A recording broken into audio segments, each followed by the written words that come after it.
बिस्मिल्लाहिर्रहमानिर्रहीम। सूरह बकरा की आखिरी 2 आयत की फजीलत।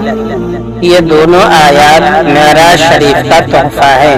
मुस्लिम शरीफ की हदीस में है, जो शख्स ये दोनों आयत रात के वक्त पढ़ेगा तो ये दोनों उसे उस रात में हर चीज से काफी होंगी। सुनिए आयत कौन कौन सी है। बिस्मिल्लाहिर्रहमानिर्रहीम। आमन अर्रसूल बिमा उन्ज़िल इलैहि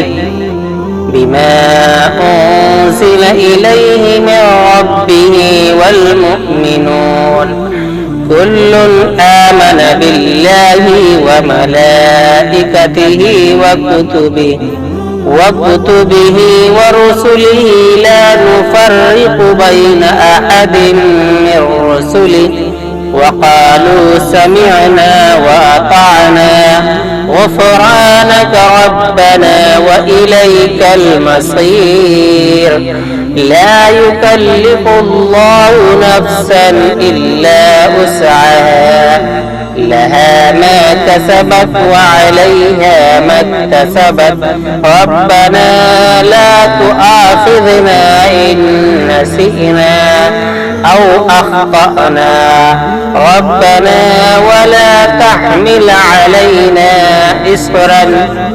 إصرا كما حملته على الذين من قبلنا ربنا ولا تحملنا ما لا طاقة لنا به واعف عنا واغفر لنا وارحمنا أنت مولانا فانصرنا على القوم الكافرين صدق الله العظيم।